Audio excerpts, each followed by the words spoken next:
আরে কি হয়েছে গো তোমার? ওই পাশের বাড়ির দাদা পাশের বাড়ির বৌদিটাকে বেনারসি শাড়ি এনে দিয়েছে। ওই বেনারসি শাড়ি যদি তুমি আমাকে না কিনে এনে দিয়েছো না, তাহলে ওই বৌদির সামনে কিন্তু আমি লজ্জায় মুখ দেখাতে পারবো না। আরে দাইতি কাঁদার কি আছে, আমি তোমাকে এক্ষুনি এনে দিয়েছি, তুমি 5 মিনিট দাও। কই গো, এই দেখো তোমার জন্য বেনারসি শাড়ি নিয়ে আইছি। কি ব্যাপার গো, তাও তুমি কথা বলছো না, আবার কি হইলো? ওই পাশের বাড়ির দাদা পাশের বাড়ির বৌদিকে সোনার চেন কিনে এনে দিয়েছে। ওই সোনার চেন যদি তুমি আমাকে না কিনে এনে দিয়েছো না, ওই বৌদির সামনে কিন্তু আমি আবারও লজ্জায় মুখ দেখাতে পারবো না। আরে তুমি টেনশন নিচ্ছ কেন, আমি তোমাকে সোনার চেন এক্ষুনি কিনে এনে দিচ্ছি। কই গো, এই দেখো তোমার জন্য সোনার চেন এনেছি।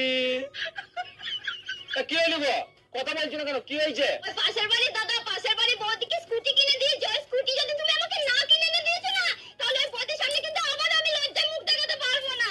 আরে তা তুমি টেনশন নিচ্ছ কেন, আমি এক্ষুনি তোমাকে স্কুটি কিনে এনে দিচ্ছি। কই গো, এ নাও স্কুটির চাবি। আসলে স্কুটি বাইরে দাঁড়িয়ে আছে, তুমি যদি কোথাও যাও আরামসে যেতে পারো, তেল আমি ফুল করে দিয়েছি, ঠিক আছে? আমি কিন্তু চললাম। হ্যাঁ আরে কিন্তু তুমি কোথায় যাচ্ছ?